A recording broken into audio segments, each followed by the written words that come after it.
What do people think when there is talk about the richest countries in the world? And what comes to mind when you think about the world's smallest countries? Well, you might be shocked to learn that the majority of the richest countries also happen to be the smallest countries in terms of population. Yes, some highly wealthy and small nations like Luxembourg, Switzerland, and Singapore profit from having complex financial systems and tax structures that attract foreign capital and skilled labor. Others, like Qatar, Brunei, and the United Arab Emirates, have abundant reserves of natural resources like oil and gas. Then there is Macau, Asia's gambling paradise, which despite the severe restrictions on international travel, continues to be one of the richest states in the world. The shimmering casinos and throngs of tourists have given this country a huge wealth boost. But wait, what do we mean when we say a country is rich? Particularly at a time of growing income inequality between the rich and everyone else. Well, the simple analogy is that while a country's gross domestic product, GDP, represents the value of all products and services generated there, it is more accurate to compare the wealth of one country's population to that of another by dividing GDP by the number of full-time residents. Well, now you know why rich often equates to small when we talk about the richest countries in the world. These nations' economies are excessively huge in comparison to their small populations. However, we can only get a more accurate picture of a country's average standard of living when we take into account inflation rates and the cost of local goods and services. The resulting number is what is known as purchasing power parity, PPP, which is frequently expressed in international dollars to allow comparisons between different countries. So, to be clear, for the purpose of this video, all the countries will be ranked by looking at their GDP per capita based on PPP valuations to see which country is the richest in the world. Okay, so let's get straight into it and take a quick look at the top 5 richest countries in the world currently.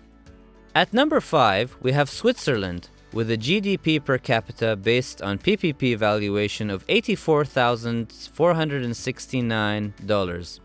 Switzerland is well known for the bobsleigh, white chocolate, and of course the Swiss Army knife. But also the immersion blender, Velcro, LSD, and computer mice. These are only a few of the inventions that Switzerland has given to the world, and the list is endless. Today, however, this 8.6 million person nation owes most of its income to banking and insurance services, tourism, as well as exports of goods including pharmaceuticals, gems, precious metals, machinery, and precise instruments from watches to medical apparatuses and computers.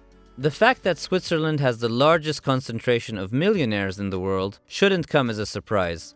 14.9% of adults own assets worth more than $1 million, according to Credit Suisse's most recent global wealth report. Despite this, the Swiss economy was nevertheless negatively impacted by COVID-19 in 2020, with a 2.5% decrease in production.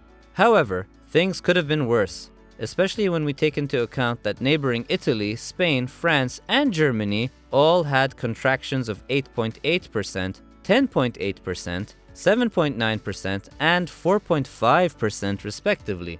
Since then, the growth rates of all of these countries have largely rebounded to those before the pandemic. But to what do they owe Swiss exceptionalism? The IMF came to the conclusion that the Swiss economy's low dependence on contact-intensive sectors, competitive export industries, and stable public and household finances meant that growth suffered less as a result of quick and sustained policy responses through emergency spending and containment measures. Qatar, with a GDP per capita based on PPP valuation of $113,426. Despite the latest spike, oil prices have generally declined since the middle of the 2010s. In a steady and occasionally abrupt manner, the per capita GDP of a Qatari resident was above $143,222 in 2014, and only $97,846 in 2015. The country boasts enormous oil, gas, and petrochemical reserves and has a tiny population of just 2.8 million people.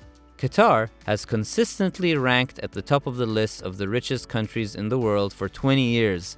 It experienced a modest 3.5% decline in 2020, grew by about 1.5% in 2021, and is now expected to expand by 3.4% as a result of rising gas and oil revenues and the positive economic impact of hosting the 2022 World Cup, which is anticipated to boost GDP by $1.7 billion and draw 1.2 million tourists to the nation. Ireland, with a GDP per capita of $131,034.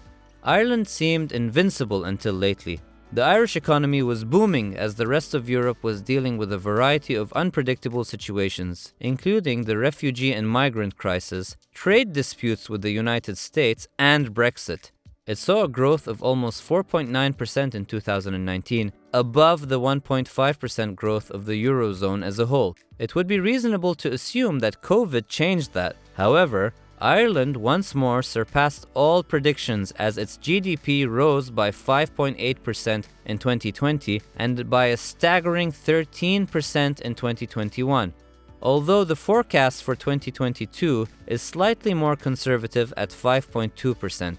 Most countries can only hope to achieve such a level of growth. Singapore, with a GDP per capita of $131,426. Despite having almost no natural resources, Singapore developed into one of the most business-friendly nations in the world through resilience and wise policy. But how did Singapore become so prosperous? When the city-state became independent in 1965, 1/2 of its population was illiterate. The fact that 98% of the adult population is now literate has contributed significantly to Singapore's success as a trading, manufacturing, and financial hub. That does not mean that it has been spared the effects of the global recession. In fact, the economy fell by a record 5.4% in 2020, plunging the nation into recession for the first time in more than a decade. However, this decrease did not continue long. In 2021, the GDP increased again to 7.6%, and this year, growth is anticipated to be around 4%. Luxembourg, with a per capita GDP of $141,587. Luxembourg is the richest country in the world. Well, you can travel to Luxembourg to enjoy its castles, scenery, cultural events, or culinary delights. Or, as many people do, you may just open an offshore account through one of its banks and never leave. This country of around 630,000 people is located right in the middle of Europe and has a lot to offer both its residents and visitors. The citizens of Luxembourg have the highest standard of living in the Eurozone, and a major portion of their money is used to provide better housing, health care, and educational opportunities for them. Alright guys, that's all for today. If you enjoyed watching this video, please give us a thumbs up and hit that subscribe button for more. Don't forget to check out our other videos. We made them for you to enjoy.